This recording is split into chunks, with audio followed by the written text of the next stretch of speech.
There we are. Welcome to the Backyard Professor Live, Sunday night, December 14th, 11 days before baby Jesus is born. And so we're going to celebrate that. We're in the middle of celebrating it right now. Those who are Christian, and most of us in the Western part of the world, Merry Almost Christmas. We have a lot of shopping to do because that is our tradition of materialism. And so we must progress in material. So we need everybody to go out shopping this week. Now, listen, here's the strategy, and it's flawless strategy for the merchants. You spend all of your money in order to save more money.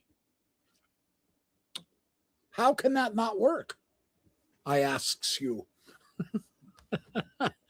So we're gonna see what everyone's thinking tonight, and what you think about Christmas. And hey, Dead Fish Cheese Spread, good to see you. I'm gonna say hi to all of you. Tristan Jones, hello. Comic Stuff 5031. I saw Scriptural Context, UAP 369B8J. Holy cow. You mind if I just call you UAP?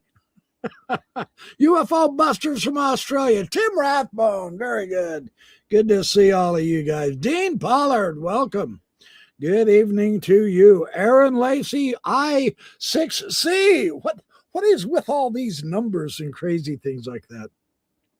All right, so I am in the process of Christmas shopping, and I'm singularly unimpressed. Our civilization has gone completely to pot. We use plastic way too much. I mean, when they start making plastic tools and plastic screws and plastic hangers, and man, they keep making crap cheaper and charging more money, and I refuse to do all that. I'm not going to do any shopping like that. I'm not going to buy their shit. That's just, and that is my Christmas spirit. So, you can let me know, what do you think? Am I wrong in that? So, hey, BDoc76, greetings from Ireland. Ruth Von Vliet, I hope I didn't mispronounce your name. I probably did. I apologize. So, do they? Yeah. Well, we're not going all out yet. We've got some Christmas lights, but I mean, there's no snow anywhere where I'm at. We have had the mildest fall that we have ever had, I think. It has been in the 50s almost every day. It's amazing.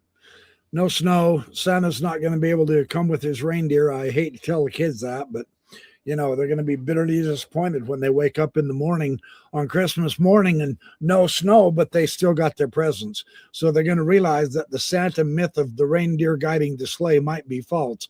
Maybe Santa does ride a Harley after all. That's what the motorcycle gang say. So, yeah, find Christmas through plastic. I know, right? I'm just saying.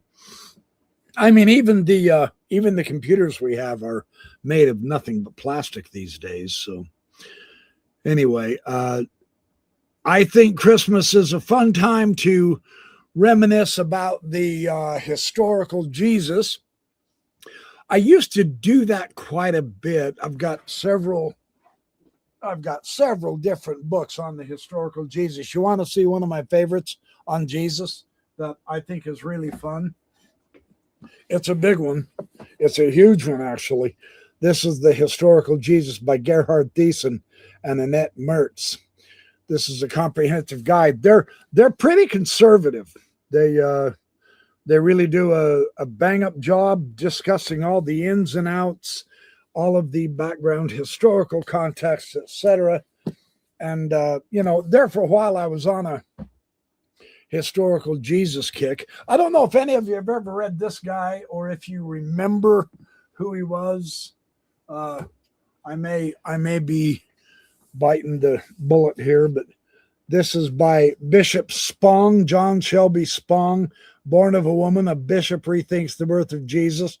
This guy ended up being a pretty liberal theologian. When I read my first introduction to Spong was this one, Rescuing the Bible from Fundamentalism. A bishop rethinks the meaning of Scripture.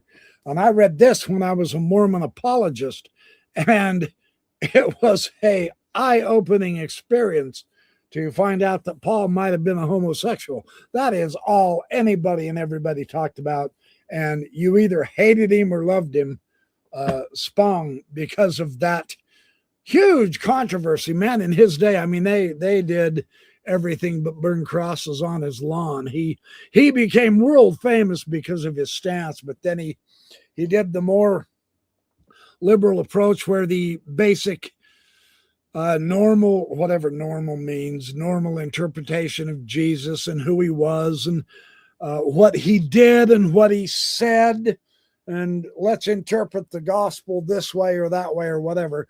And that's the cool thing, and it's also the difficult thing about the Bible is interpreting it, because everybody interprets the same thing differently. It's so crazy. And, you know, you kind of get stuck in this groove. You start saying, well, I can find the more accurate meaning in the Hebrew and the Greek. That was the direction I went. And so I got looking into all that jazz and all. And so it didn't help convince anybody else that my interpretation was more accurate, because I was going to the so-called original biblical languages. And then you read about the Star of Bethlehem and all of that stuff. And that's got some crazy astronomical concepts. I don't quite understand the alignment of the planets, because they never really did align totally together as one anyway. They were still quite a distance apart. But anyway, so what are you guys doing for Christmas? That's what I want to find out. Anybody want to volunteer? What are some of the traditions that you do at Christmas? We put up a Christmas tree. We did for the first time this year in 10 years. So you can tell we've stuck with that tradition a lot. But so tell me, what are some of your favorite Christmas traditions? I used to love to go caroling. We used to get one of them great big flat semi with the big flatbed, and all of us jump on that and drive through the neighborhood caroling.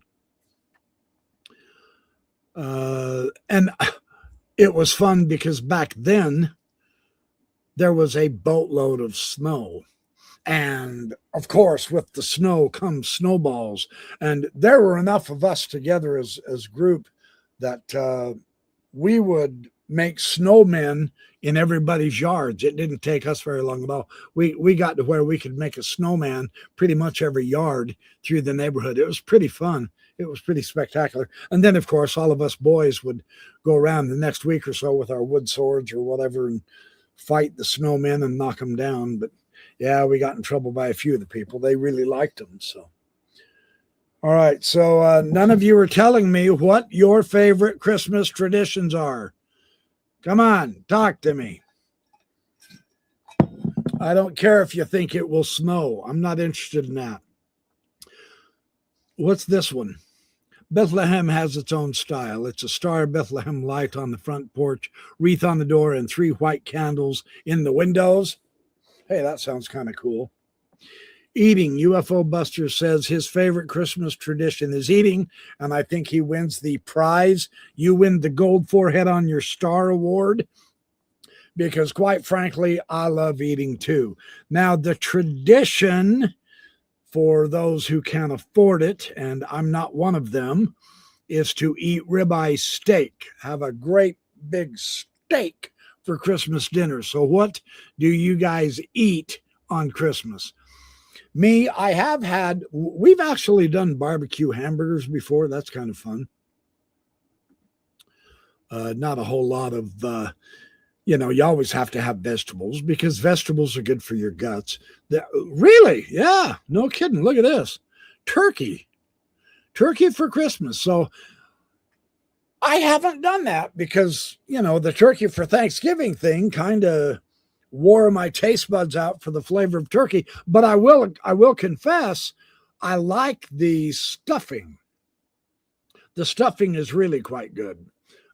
Because we are able to dress up the stuffing better than what you can get in the store-bought box of stuffing. Yeah, eating seafood. When I see food, I eat it. That is so me. And unfortunately, that's why I'm overweight, because everybody in my job has those stupid little dishes of candy. And of course, I'm constantly eating them. Oh, that sounds good. Oh, there you go. There you go. Ham, cynical banana. Good to see you, bud. Ham, cheese, potato. Ooh, I love cheese potatoes, baked beans, and deviled eggs. Deviled eggs on Christmas celebrating deity. Yeah, that's good. I like that very much. Yeah, that sounds good. I think I've got a ham set aside for this year. I'm going to do one of those. I don't know if it's a spiral cut ham, but Sam's Club makes a wickedly good spiral cut ham. But I bought mine last year. I think I got them on sale. I bought 3 of them and put 2 of them in the freezer. And we've got one. We're going to do that. So, but I might try the deviled eggs and hopefully I won't get struck down. Lucy Anders. I'm making lasagna since I had turkey for Thanksgiving. I'm with you. Costco has some really good lasagna. I don't know the name of it, but it comes in 2 to a package. And we've had that. And I'll tell you what, I'm not much of a lasagna eater, but that lasagna is really good. So ham, yeah, scriptural context. You're saying you have ham too.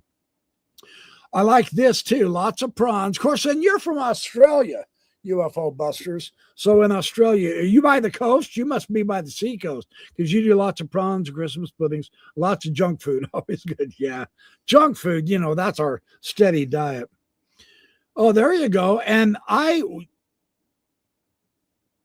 where'd it go? Yeah. Dead fish cheese spread. I spent a lot of Christmas days skiing when I was snowboarding back. Yeah, it's been when I was much younger. Although I snowboarded, I think, from age 45 to 49. I did about 4 years. But we'd go skiing on the holidays, too. When the snow fell. Yeah. Yeah, ham is good. Ooh, and I love dirty rice, too. Dirty rice with leftover liver from our Thanksgiving turkey and added the ham we were having that day. That kind of sounds good, too. Dirty rice is good. I like it. Yeah, you've done lasagna too for Thanksgiving. Yep. Ooh, Christmas pizza. Look at that. Lots of ham and pineapple. That might be interesting. I've got that ham. I wonder if I could use some of that ham on a pizza. And I don't know if you guys have a Papa Murphy's near you. What they'll do is they'll make the pizza. It's raw. It's not cooked. And they let you cook it. And I like doing that. We split it in half. We get the family size pizza. We do half gourmet vegetarian with the garlic sauce and gourmet chicken with the garlic sauce. And the reason I like that is because then when you get it home, you can add a lot more ingredients because, of course, they're pretty chintzy on their ingredients, but it's a good pizza crust. So that's kind of fun. Lamb. Ooh, and yeah. That's interesting. Lamb. Well, the lamb is being born. We've done lamb too, leg of lamb. I like leg of lamb. My wife doesn't like leg of lamb so much as the lamb chops. And sometimes when you can get those lamb chops that are like 2.5, 3 inches thick, man, those are delicious. They are really, really good. I love those. But leg of lamb is good too. I might have to see if I can. So see if one day just before Christmas you do the pizza, and on Christmas you do the lamb or the ham, and then on the day after, actually between Christmas and New Year's should be the whole spread of the holiday. You should have a different, meal every single day celebrating this magnificent time of year. Yeah, the way I make my dirty rice is I accidentally drop it on the floor and then scrape it up with my feet. Yeah, whatever. Knock it off. Cynical banana. Man after my own heart. There you go. Lego lamb or Legolas? Yeah, Lego lamb. You got to go with Lego lamb because Legolas will shoot you in the eye with his arrow. Yeah, I'm reading that story right now. In fact, I'm doing some research on Legolas right now. The etymology of his name is quite fun. Well, I did a huge research project for the message board, the Tolkien forum that I belong to, on the root of end goal, meaning wisdom, secret knowledge, and all that jazz. It's huge. It's kind of fun. When will I be accepting challenges on Lichess again? Good question. I have not been on Lichess for years. It's been a while. Chess kind of went the way of the earth so much for me because I just got so busy with everything else. I couldn't afford the time to spend on chess. So I might see if I can do that after I retire. But I've been told by a lot of people in my age group right now that they say, yeah, enjoy the job while you can, because when you retire, you have more work to do than you do at work. So we'll see, you know. Yeah, me too. Oxtail stew, super tender. That sounds good, Red Wolf. That's pretty good. Do I recommend the Ruy Lopez for intermediate? I'd imagine it would give me a chance to practice Silman stuff. I would recommend the Ruy Lopez for anybody, beginning, intermediate, and expert. I mean, Bobby Fischer never stopped playing it, ever. He produced it against the Russians in some of his championship games even. So, yeah, the Ruy Lopez, it may be an older opening, 400 or 500 years, but so what? It's spectacular. Fischer had it memorized up into the, several tens of thousands of different variations. It was one of his favorite openings. So, yeah, that would be my suggestion. A paper bag full of fresh fish and hot chips, potatoes with salt and vinegar and ketchup. Yeah, that'd be good too. You're not eating that for Christmas. You've already said what you're going to eat for Christmas, UFO busters. Now you're just naming stuff. Hey, the esoteric mysteries of Christmas dinner. Whoa. We could give the symbolism of each type of food if you want. Yeah,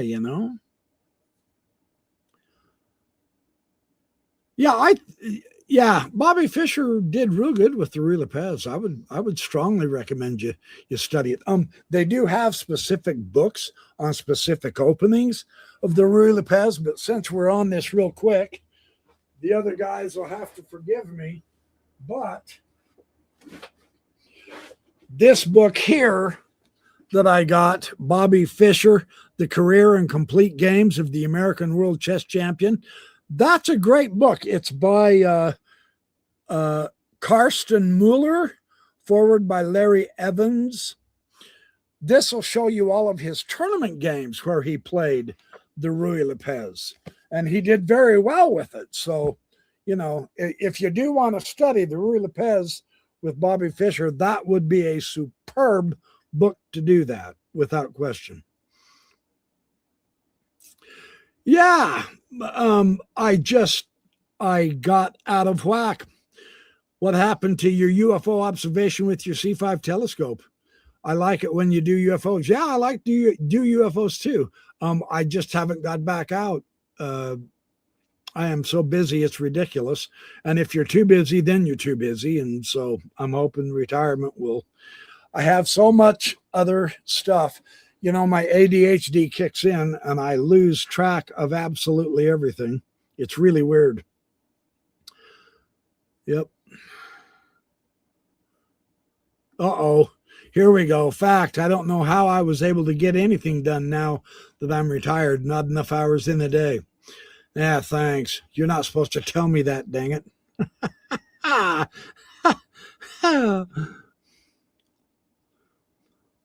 Holy cow.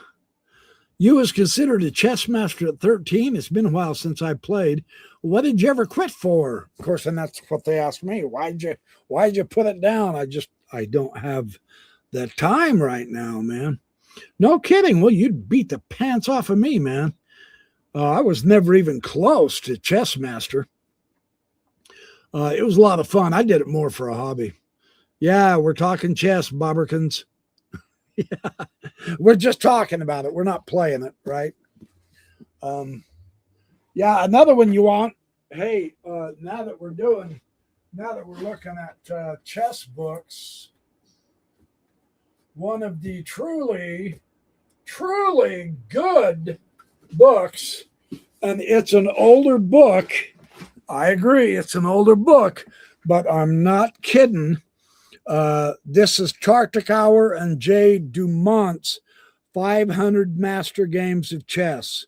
Open games, semi-open games, closed games, complete in one volume. This will give you all kinds of chess. Now it's the old notation. It's not the new notation because this is the older stuff before Bobby Fischer was alive.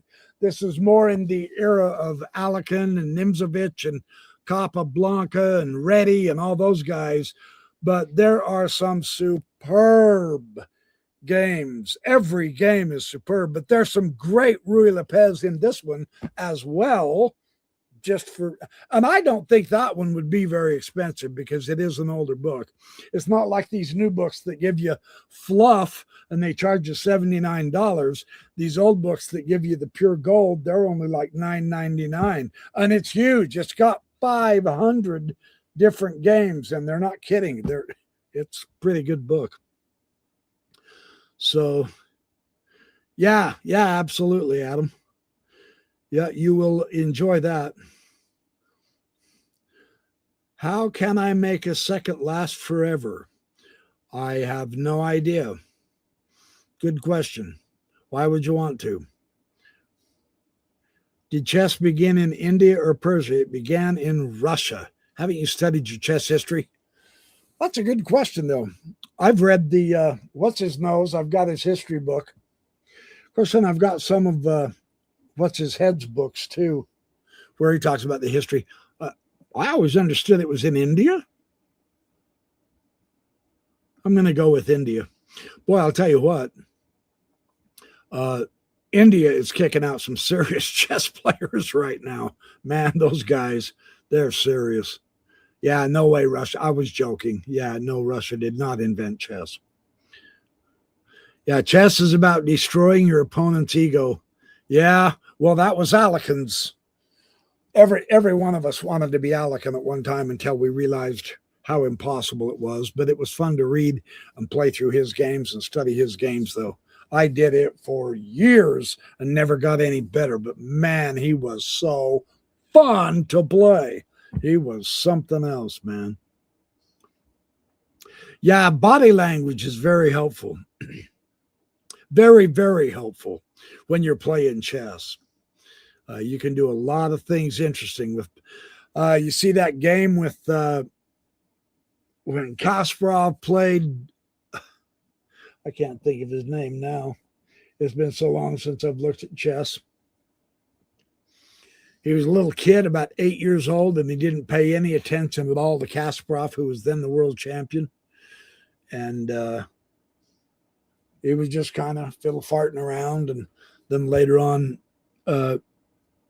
he said he could have beat the champion, but he decided not to because he didn't want to hurt his feelings, and he didn't even pay attention to the board. It was pretty interesting. Yeah. It's a sport, not a game. Oh, because of the heart rating, yeah. Yes, Magnus Carlsen, thank you. Yeah, Magnus Carlsen played Kasparov when he was the world champion, and they've got it on video. He was looking around and just, oh, it's my turn to move, and just flicking the pieces out there. And then he went on to show later on, he backed up his claim. He said, yeah, I could have beat him, but I didn't. And you're going, good night. That because Kasparov is not a cream puff. Have you guys looked at his, well, I didn't expect to talk about chess tonight, but it's a fun subject. This is about the only time I have to talk about chess.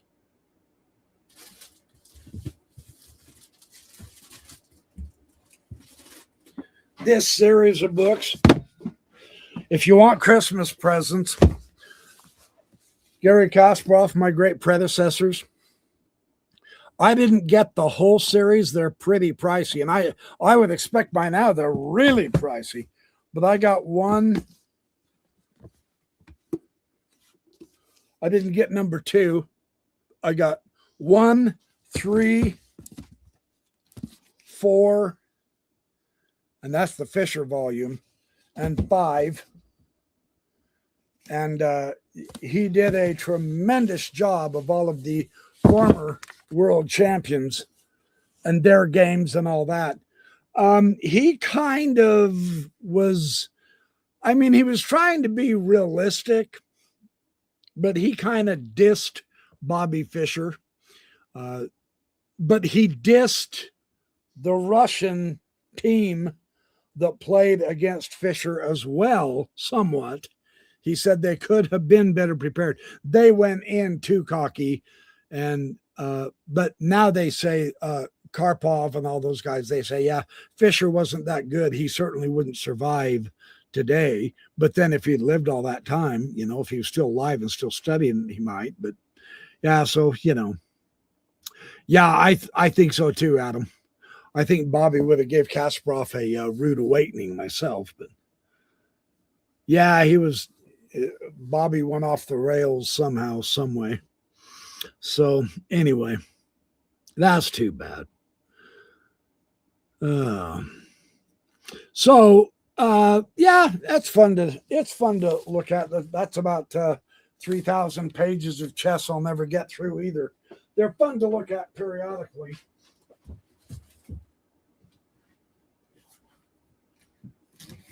And then, of course, oh man, I just dropped that chess player on his head through his book.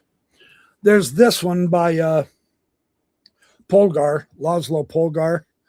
That is the mammoth 3-inch thick, 200-pound, 1,100-page chess book. That is sensational. And then, of course, one of my favorites, Silman, How to Reassess Your Chess, 4th edition. This is a tremendous book if you already have a rating of about 1,500, because that's more for the intermediate. It's certainly not a beginner's book, but he really put some stuff out. So anyway, yeah. Okay. No, I'm not a great player. I wish I was. I'm a great talker, and I do a lot of research and stuff. I'm a good researcher. That's what I do. Right now, I've been researching Tolkien, J.R.R. Tolkien, and his philosophy through his works, and that is so tremendously fascinating to me. It is so interesting, and it's too bad because a lot of people just aren't interested in it anymore. I've got to find the right crowd to share some of my Tolkien insights. That's why I joined a Tolkien group, and they're pretty good. They're fun. Although I am the new kid on the block, and they are trying to get used to me. Some of them are disagreeing with some of my translation of Elvish, and I don't care because I can back up my translation with really good information. So I go strictly with what Tolkien said. Apparently, the Neo-Sindarin and the Neo-Quenya Elvish has somewhat, made up their own stuff. And then they give that as the language. And then they turn around and say, yeah, this is Tolkien's, and it's not Tolkien's.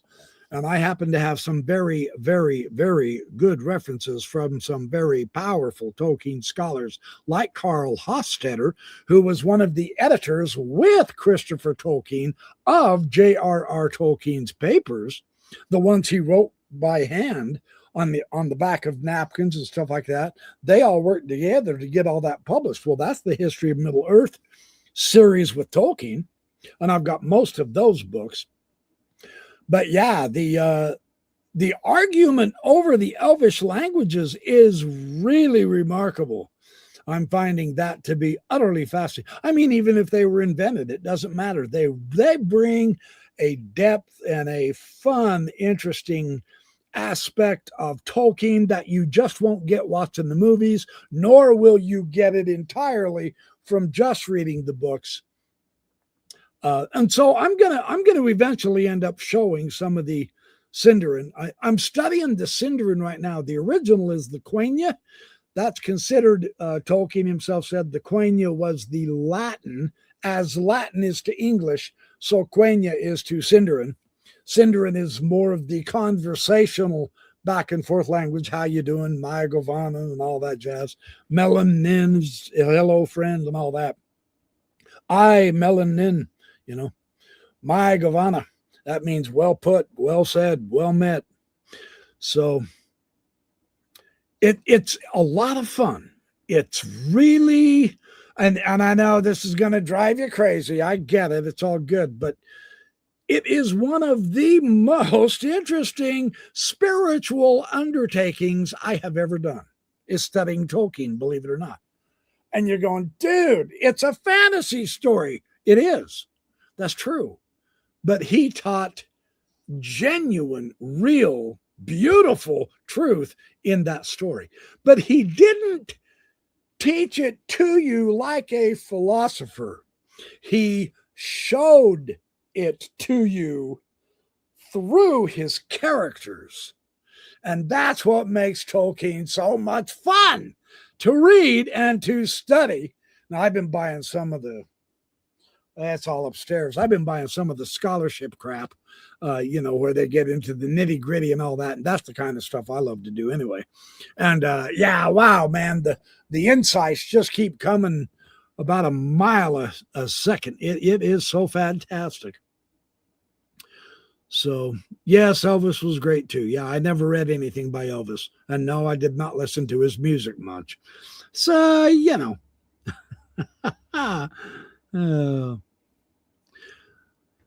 So, all right. What else do you guys want to talk about? I've been doing Christmas shopping and stuff, and I've been doing some Tolkien materials. I gave up on 3-Eye Atlas because, of course, everybody sensationalized and hyped up 3-Eye Atlas so strongly and so much, and they kept trying because they want to believe so bad to make it into a UFO mothership, and they never could because, of course, it's not one. And now, I mean, they're coming up with stuff like, hey, this new lady astronomer, she's found another 1,000 comets coming to Earth and all that. The latest new pop BS of 3-Eye Atlas is now that it's around the sun and it's approaching Earth, it's going to be like 197 million miles away, right? But it's changed course again. It's going to head to Earth. They said it changed course and it was going to hit Mars. And then they said it changed course. It's going to hit the sun. And then, of course, now that it's come around, it's changed course and it's going to hit the Earth. And no, it's not. So, I think our society is so interesting in this regard because it appears that society would rather listen to the spectacular, terrifying hype instead of figuring out what's really actual. And that's a sad commentary on our mentality. As a society, are we so diseased mentally because of the brainwash of our governments and religions and colleges and schools that we no longer want the truth? We'd rather hear the sensational, obvious, phony stuff and always live in abject terror. That's the whole idea with 99% of the videos out there on the UFOs right now, is they want to scare the living shit out of us. And it doesn't work. But they want to, and so many people watch them. Oh, we're doomed. Oh my God, we're doomed. There's no chance. Well, they've been saying that ever since they saw 3i Atlas 9 months ago, way the heck out there at the edge of the solar system. And, 9 months has come and gone, and we haven't died yet. Nothing's bad's happened with the earth or anything. And yet people are just squealing like pigs with their heads cut off, thinking, oh my God, we're doomed. And they live in terror.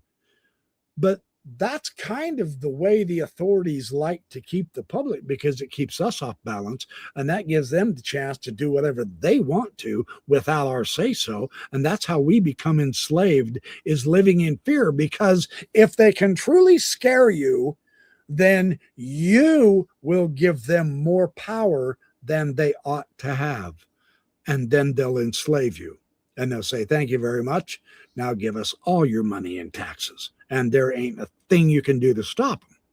You're a slave. So, it's pretty important to keep a level head on things. It's kind of like, all right, we're in the Christmas season. I'll use a corny, somewhat interesting analogy. The advertising for Christmas gifts. Every year, they completely fool hundreds of millions of people into spending money on nothing but junk that they don't use for more than 2 days, and then it's put into their garages. And they've got us convinced that if you have stuff, you're wealthy. Because I've got my 3-car garage full of plastic stuff, and my neighbor's only has a 2-car garage full of stuff. So I'm richer. Woohoo! They've got us convinced that buying stuff is going to make us happy and rich. And none of it's true. But the thing is, during Christmas,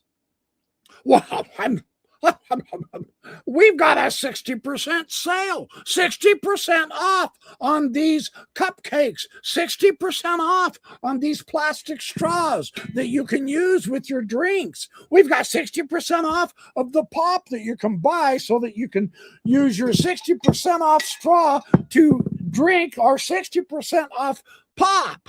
We'll give you refills for 70% off, whatever they advertise. It's all just hokum bunk. It's junk, crap, and spit. And we waste our entire paychecks on getting stuff so that we can open the presents and be happy. Oh, wow, Christmas is wonderful. I got 39 presents. And you don't use any of it within the week afterward. And you're right back in the rut. That's called brainwash, folks. I know. None of you here need to be told that. That's not for you. My audience already understands that. But how many millions and hundreds of millions of people don't grasp that fact yet? It's so amazing. They convince you to pull out your credit card and buy. Oh, don't worry about that. We just have a minimum payment. If you repay back what you buy on your credit card, that it costs you $1,000. If you do their minimum payment of $9.90 a month, you will pay over $10,000 for that $1,000 item, and it'll take you 30 years to pay for it. And yet people don't grasp that. They say, well, the minimum payment's only 38 cents, man. Not a problem. So you miss a couple of payments, and all of a sudden the interest rate goes from 3% to 29% if you're late by 1 minute of the deadline. You think I'm kidding. They've got this figured out to within 1 minute that they'll jump it up to 29%, and that's why you're going to pay $10,000 for that $1,000 item. So the best idea I could tell you is, whatever you have in cash, give yourselves $100, and whatever you can buy with cash for Christmas, do it. And that's it. Because we are trillions of dollars in debt from credit card, and it's going to destroy the culture in the country. I know I'm speaking, this is what you call fart in the wind. Nobody wants to hear this stuff, so nobody pays attention. But the day's coming where they're going to take everything you own, and then you'll wish you'd paid attention. Dave Ramsey has been squawking his fool head off for decades on this. People that are age 65, they come to him and they say, well, I'm $165,000 in debt. I've got a $40,000 a year job, and I own 3 cars, and I just bought a 4th one on my credit card, and I can't pay it. So what do I do?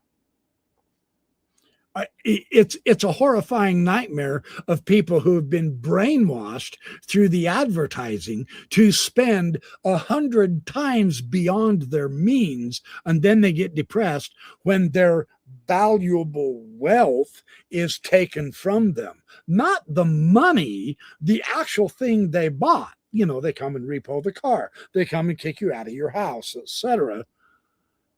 It's astonishing how ignorant we are. And see, here I am on a rant and a rave, and yeah, hydrogen fuel technologies. We are not in debt as a people. Yes, we are. It's called credit card debt. That's easy to look up, I promise. I'm not in credit card debt, but a lot of people are. Yeah. The whole thing of credit is a gimmick, as far as I'm concerned. Oh, what a cool idea. Hey, that's cool. No kidding. I'm going to put your comment up. April 10/19, I bake cookies, cakes, and casseroles for gifts. Now, that's fun. That's cool. I wouldn't mind tasting some of your cookies. Yeah, what a great way to give of yourself, right?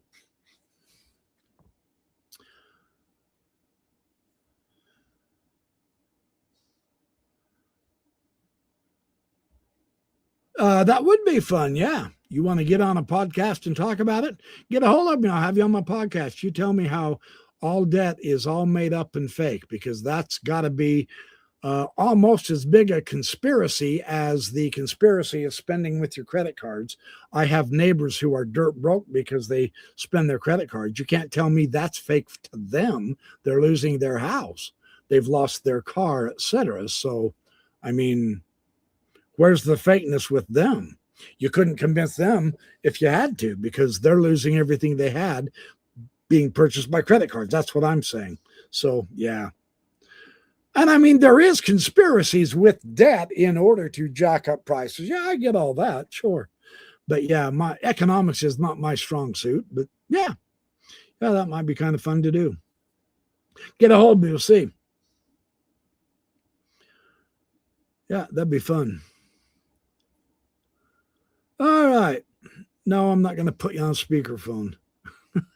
Yeah. No, I don't do telephone. Sorry. Good try, though. Yeah. All right.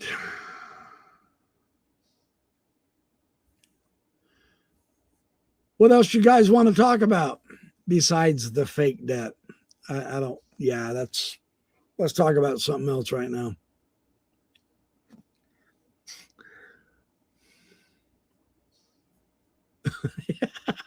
I have temporarily gone off the rails. I do that about every show.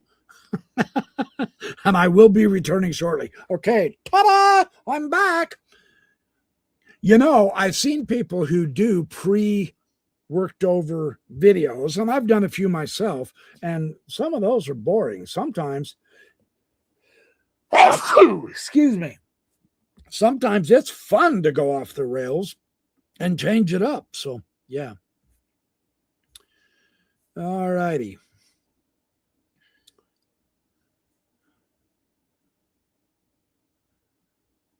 That's a great question, scripture context. Did the historical Jesus think he was a divine being, or was this an invention of the church? What a great question. Now, my understanding, I've read a few books, not a whole lot. I'm not an expert on this, but based on what little I have read, and I'll talk to you while I'm putting my books back. The idea of the historical Jesus has nothing to do with theology as such. Catholic theology, Mormon theology, Christian evangelical theology, Jewish theology, whatever theological predilection a group of church people have, their interpretation of Jesus is not the historical Jesus that the scholarship is talking about. For instance, one of my very favorites is, Croissant is good. Croissant, he's a little bit rough with some things. The historical Jesus, the life of a Mediterranean Jewish peasant. A lot of people don't like Croissant because he is somewhat controversial. But where is he? I can't find him now. The historical Jesus. Oh, here it is right here. Constructing Jesus by Dale Allison Jr. The historical Jesus is an actual man who lived and walked around the Mediterranean area, and he interacted with people, etc. The search for the historical Jesus is not to find out which theological interpretation about Jesus is true. Based on what I've read with the biblical scholarship, they just want to find out, was there a man, a living person, Jesus, who lived when the Bible says he lived and where he lived? All the talk and information about his divinity and all of that, none of that enters the historic Jesus research, unless, of course, you read Richard Carrier on the historicity of Jesus, why we might have reason for doubt. He says Jesus never existed, or else there's only a 30% chance that he did, which is less than half, and therefore you're probably better off betting against the fact that Jesus ever lived. And of course, as you can tell, he's pretty controversial, but he's pretty thorough too. There have been a lot of biblical scholars and ministers, mostly, of course, coming out against Carrier, but some of the other scholars, James Tabor and Michael Wise and those people, and Dale Allison Jr., and Thiessen and Mertz, they've come out against the idea that there really wasn't ever a historical Jesus and said, look, we get it, you're an atheist and you don't like religion, but to say there wasn't a man named Jesus then who actually did have an influence is a little bit silly, and so they don't accept it. It's a fun discussion. It is a very interesting one that we haven't solved yet. I do believe the consensus, and this is part of the issue. Thank you, Bobberkins. This is part of the issue. No one has actually ever come to a consensus on, did Jesus really live or not? Who was he? What did he do? Etc. There are many versions of Jesus. Yeah. And this should be obvious to even us lay people, because there's still, the argument within Christianity itself. Well, the Mormon Jesus is not the Christian Jesus. When I was a Mormon apologist, Tim Rathbone will back me up here. That was one of the big issues that we dealt with when I was involved in apologetics. Mormons, of course, trying to prove their Jesus is okay and he is Christian. And the Christians were trying to prove that the Mormon Jesus was a different one. And the Jews, of course, come along and say, yeah, you're both wet behind your ears. You haven't got a clue what you're talking about. So it is such a fascinating subject. It's diverse. It definitely is. It is unique. Some people say it's all fantasy. Absolutely. Some people say it is actual. Some parts of it are historical. Absolutely. There really is, at this point, I should say, there is very precious little that you can do to prove, your point about Jesus to everybody and have everyone agree in a consensus type way. It's just not going to happen. It just isn't. Mormons can't prove their Jesus came to America. Christians can't prove their Jesus rose from the dead. Jews can't prove that the Messiah the Christians claim is the false Messiah and he's still yet to come. They believe in him. He just hasn't showed up yet. Nobody can really get, what would you call it? The final grip on Jesus. Nobody can get the consensus view that our interpretation, even within each religion. I've got very interesting news for you. Coming from the Mormon background, there are Mormons who argue with Mormons about Jesus. No joke. There isn't uniformity of thought even within a religion. Who's not aware that the Baptists' interpretation of Jesus is really different from the Catholics, but they accept each other as Christian enough, so to speak. But the Lutherans have a different view from the Episcopalians, and who can say what this is doing, in my opinion? And I'll probably get slapped at for saying this, but from my point of view, it's showing that the Bible isn't clear enough on Jesus. Now, should we expect it to be? Some say yeah. Some say no. But the fault isn't necessary. I do know I had discussions both with Mormons and with outside Mormon Christians on the exact same scripture, chapter and verse, and we came across different thoughts, different angles, different understanding of that particular verse. But we were both reading the same thing. Both of us were reading the same English translation, the NIV. And if that wasn't good enough, I do have a King James Bible, right? If you want, we can go to the Greek. But see, even the Greek manuscripts, there's no agreement totally. Even if you do go to the Greek, there are different Greek manuscripts. There are different Hebrew manuscripts. See, that's the big big deal about the Dead Sea Scrolls when they showed up. Spectacular for shedding extra information and historical light on Second Temple Judaism. Enoch's day. Oh, what about the books of Enoch? From 300 BC to 200 AD, man, the books of Enoch completely blew the walls out of the churches of Christian and Judaism. And yet nobody can agree on them either.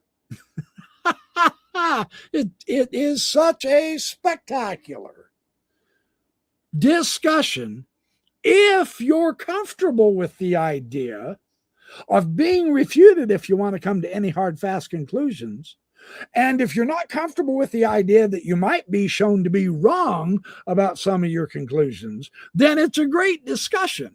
But I can promise you, you're never going to convince everybody of everything you think is truth and what you believe, whether it's in the Bible or the book of Enoch. It doesn't matter if you pick the Old Testament or the New Testament. It's the same thing with Mormons trying to convince everybody of their particular pet theory of the Book of Mormon to all the rest of the Mormons. No, the Book of Mormon happened in Mesoamerica. Well, there's a whole slew of hundreds of thousands of Mormons who say, no, it happened in the heartland of America. And they use the same text, but they can't agree on where the Nephites and Lamanites lived.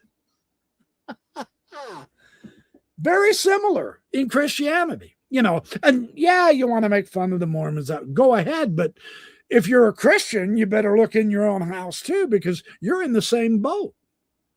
All religions are in the same. You think the Jews constantly agree with each other? Are you kidding me, man? Some of the most vehement differences I've ever seen is between the Jews and the Jews. Religion has abjectly failed to unify spiritual thought for millennia. But don't let that make you feel bad, because so has history, so has politics, so does the economy, so does science. Every subject cannot get us to the truth, because it's all interpretation. If you look at it a certain way, that can be pretty fun. And if you look at it in another way, man, that can bug you. I mean, you can lose sleep over that. That really hurts. That's scary, actually, for some people. So this is so fascinating, how what we have as a human species is a lot of interpretation. What choice do we have? Look, none of us were there and saw Joseph Smith have his first vision. None of us were alive in that day, in the early 1800s. So, and all we have is his description.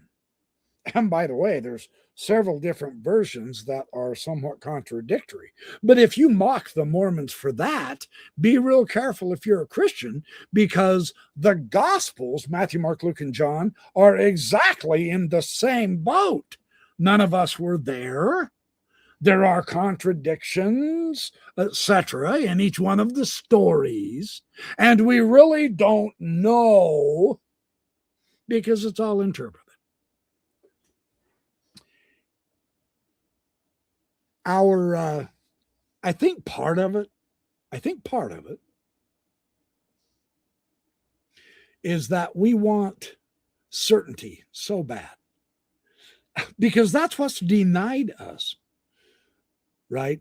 And so, that puts an edge on things. That gives you a chance to be spooked just a little bit. There's nothing really certain, actually, over a large number of subjects. You can't really be certain about a lot. And that drives people crazy, because it is scary. But I mean, see, here's where Tolkien comes in. I am just so not kidding. Tolkien describes the psychology of men who have been granted the gift of death, as opposed to the elves who don't die, and the different way that their lifestyles occur to them as groups. Mankind, because of the gift of death, is always looking to the future. He's always planning. He's always scheming. He's always looking to the future, because that's the great unknown. So the focus is, oh my gosh, I've got to get ready for what is coming, right? Well, with the elves who don't die like men, several of the elves, Elrond in Rivendell, he's thousands of years old. Galadriel,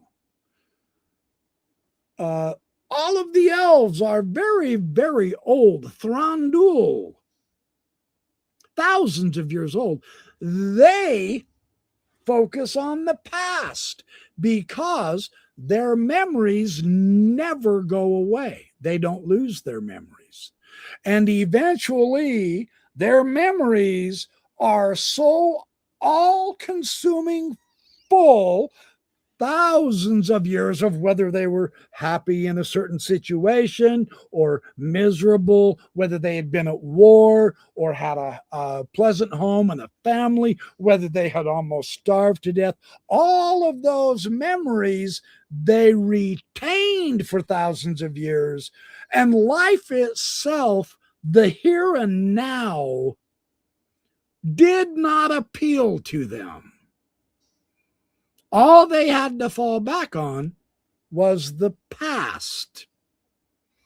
So, see, even Tolkien comes up and shows us a very interesting difference in irrelevance, because that's how we act as humans, right? We're always worried about the future. Why? Because we don't know when we're going to die. There is no certainty, there is no guarantee that every one of you are going to be alive, including me, tomorrow morning. Are you actually aware of that?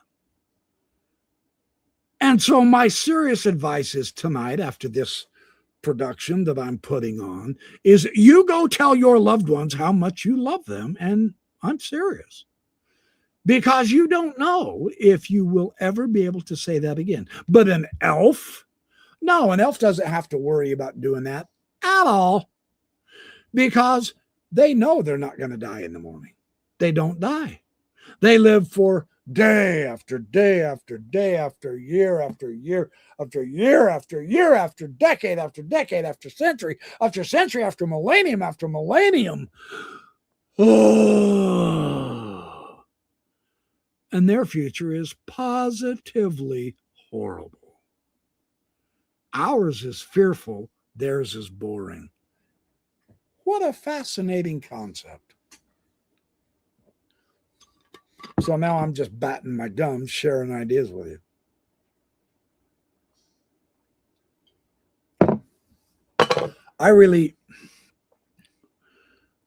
That's right. Even tonight is guaranteed to no one. Your next hour is not guaranteed to you or me. Your next minute isn't guaranteed to you. You could die while watching The Backyard Professor. You don't know that you won't. Right? So again, this is what makes us try to plan for the future. And because of that, we always feel more powerless, more helpless, because we're never strong enough. We're never smart enough. There's not enough time. We die too young. There's not enough time to read all these books I want. I have a couple thousand books around me. I have about 200 million I would love to read, and I am not exaggerating. I would absolutely love to read all those books, but I know I can't. Now, if I was an elf, oh, hot damn, that'd be a vacation and a holiday. I would do nothing but read for millennia to get all that intelligence and knowledge and wisdom is what I would hope it would give me, right? But you can't as people. So we have to be selective. We have to hurry up about it. See, time becomes our enemy, because our only average life is 3 years now. Well, count our lucky stars. Back in Anglo-Saxon England, life was only good up to 30. The average life was less than half. I'd have been dead a long time ago, man. I'm 64, almost 65. So it's kind of fun to think about. Does the little people equal elves? Depends on what you mean by little people, because there are little people who are called hobbits, right? In Tolkien. So, but yeah, it could. Elves are actually tall, somewhat skinnier than humans, than men, but the little people are the hobbits. Now, interestingly, originally, early on, don't quote me, probably in the Silmarillion, if I remember right, there were gnomes. Well, dwarves, they're little people too. But I think hobbits, what do you describe them at? Like 3 feet tall, something like that. So yeah, interesting stuff.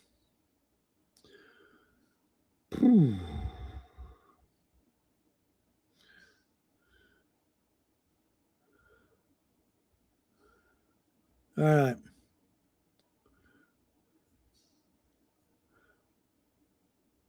Oh, you meant leprechauns. You meant leprechauns.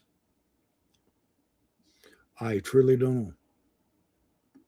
Were you asking about the little people being leprechauns? I've heard of leprechauns being little too. Ah. All right, you guys, anything else you want to add? I have been running over an hour. And I'm having fun blabbering with you if you don't mind. Anything else you want me to talk about? We've covered chess. We've covered the historical Jesus, kind of fun. Discussed some interesting concepts with Tolkien. Anything else you want to talk about? I can't think of a lot of stuff that I have. Call it cause to effect. All right, cause to effect. I don't know what you're talking about, but that's what you said to say. What's the latest Area 52? Hey, Chris Ramsey, he's good. I like him very much. And, it's been a little while since I've seen him. I might have to go look at that. Do I study chess? I have. I haven't lately, but I have.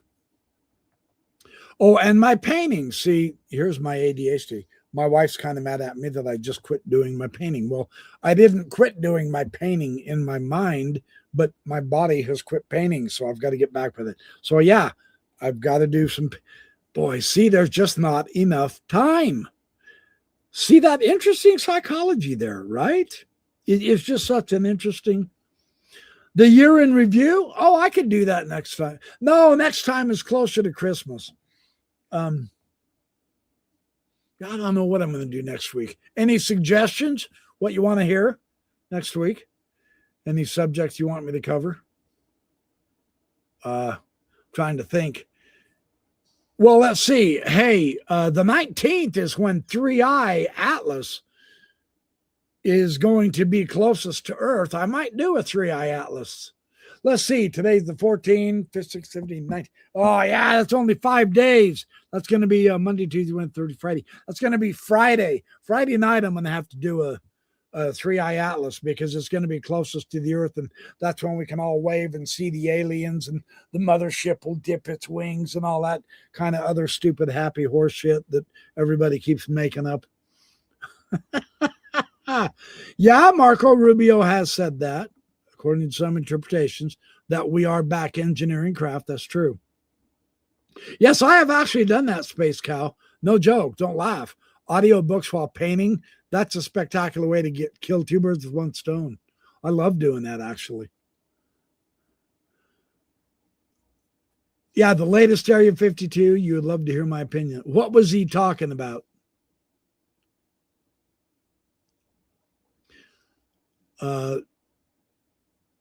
Go ahead and tell me what Area 52 was on, and then I'll be able to look it up on his YouTube site. That'd be fun to talk about, actually.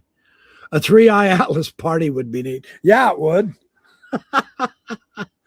Oh, it's an experiencer on the Area 52. All right. Okay, I'll look it up. Yeah, Chris is a good guy. I met him at the Contact in the Desert last May. That was quite a lot of fun. Yeah. Okay, I will do that. That'll be fun. Oh, and then you want me to talk about AI? AI is a fascinating. So many things to explore and so little time. Yeah. Doggone it, man. Doggone it, man. That's the way it is. At least, I should say, that's the way it is for us incarnates this time around. I mean, we're in the age of men, according to the Tolkien saga. The age of elves has passed, but if something else comes up past the age of men, then maybe we'll reincarnate as something that can live for hundreds and hundreds of years. After all, that's what the Old Testament says, right? Mankind, Adam lived to be 900 years old. That'd be kind of cool if you could do that in good health and all that jazz, then that would be cool. So, yeah, AI could be pretty controversial. There's a lot of really strong opinions on AI, and I've probably got a few myself, but yeah. The multiplex binary code will blow your mind. There's a lot of stuff that blows my small mind. I better get reading all this crap, right? Yeah. Yeah, the orcs want it for their age, Space Cow. Yeah, they do. And unfortunately, we've been electing too many orcs into our government. They might get their way, right? You think Tolkien isn't relevant? Just look at the U.S. government. That's where the orcs are right now. Bunch of dipshits. So I am actually, that's a great question. I will take that question. I will field that question. What do you think about Chris Bledsoe's prediction for a transformational event occurring next April? It will give us something to look forward to. Again, we humans, man, we look to the future, right? I look forward to seeing if something will happen. I really do. I'm mildly optimistic. I hope it happens. Now, my understanding, and I could be wrong, it's all good. My understanding is that it's going to be some kind of a knowledge that we need. And I don't know. I mean, he's talking about the alignment, right, with the star Regulus in Leo lining up with the gaze of the Sphinx on the Egyptian desert, and some kind of a knowledge. I don't know how that knowledge will come about. Is it going to be through a spaceship? Is it going to be, aliens who are among us who come out and talk to us? I have no idea. I don't think Chris does either. But yeah, it'll be fun because we do need something to happen, I would think. If we're not too distracted to notice. Here is an interesting idea. I'm just going to throw this out there. You can take it for what it's worth. I'm not claiming this is gospel. Just a possible supposition is the event may actually happen, and we are so distracted with everything that everyone else wants us to be doing that we may not even realize the event happened. You ever think of that? Might be kind of interesting to see if that's what goes down. Yeah, I truly don't know. It'll be interesting to see. I'm looking forward to seeing if it happens. Now, and again, I have heard Chris say that some people have done some calculations and said, no, this event doesn't happen in April. It happens later on in the fall. So who knows? Again, there's always uncertainty. And we really want to have certainty. We want to know. We want to, I want 2 and 2 to be 4 every time. But there's no guarantee that that's going to happen. So kind of interesting.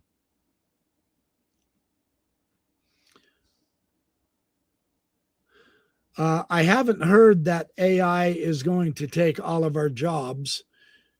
It will probably affect you if you have a computer desk job worse than if you can work with tools and you are some kind of a serviceman, because the robots they're making keep falling on their faces, etc., but they can't keep up with the service people. But if you do computer work, that might be a little bit different story. So that's basically, that's my very ignorant approach and understanding to that. I truly don't know. Please don't use me as the last word. The only last word I know of for sure is that the orcs are in our government. That's for damn certain. So, and that is not a compliment to them either. So, a new physics, perhaps. It could be.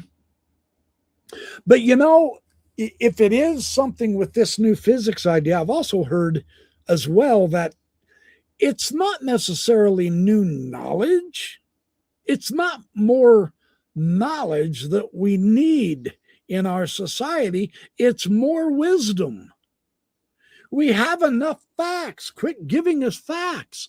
Now let's be wise with what we know to be able to transform into better people. It'd be kind of nice if that is what, showed up. We'll see. We don't know. We'll see. Weapons of mass creation. I like that.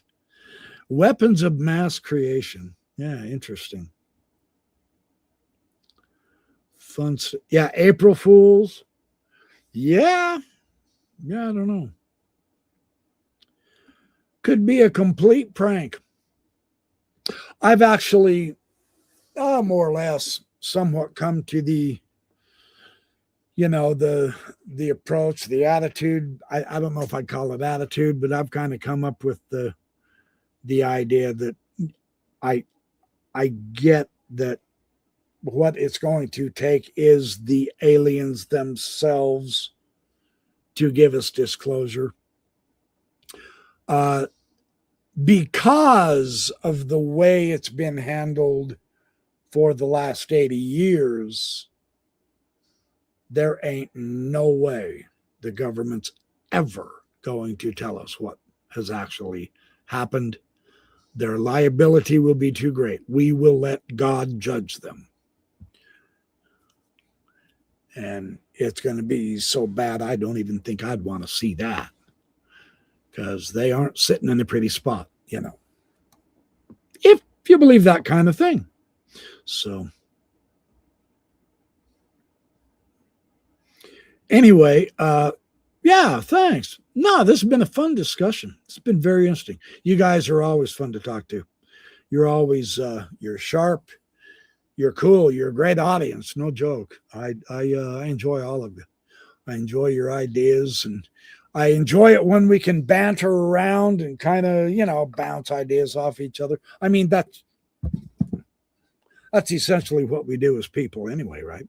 I mean, that's us at our best, is when we can bounce ideas back and forth, and you guys help me see things and I can possibly help you see things. And yeah, it's a lot of fun.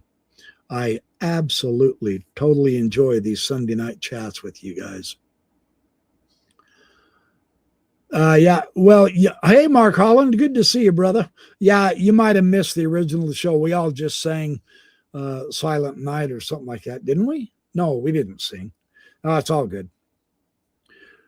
Yeah, okay. You decorate your house inside and outside. Love the different holiday foods. I do too. They're nothing better than holiday foods. And you know what? It doesn't matter what holiday, does it? It seems like we save our best for the holidays. And yeah, there's nothing wrong with that. What we need to do is invent another 300 holidays so that we can keep all eating good. But see, that's where I'm spoiled rotten, because there's poor people on the earth who can't get any food. And those are the ones I wish we could help better. We won't, as long as we keep the orcs in our government, however, that's for sure. So anyway, we need an Aragorn to come forth. I am not he. All right, you guys. I'm going to head off. Thank you so much. Hey, been a great night. Been fun. I will get back on here and share some more information as I find it on UFOs and Tolkien and all that. It's kind of been fun to jump around to different subjects that I love to discuss. So I will be back just as soon as I can. In the meantime, remember, Christmas is coming, and no, it's not my fault. I'm going to do the man thing and refuse to accept responsibility. So, I mean, if you're late for Christmas, sucks to be you. You better get off your dead lazy butt and get your shopping done, would be my advice. I have to practice what I preach here. Woo! All right, you guys. Appreciate all of you. We're going to head out. Have a great week. Keep your eyes peeled. I'll have more videos up. Appreciate all of you. Be safe. Catch up to you soon.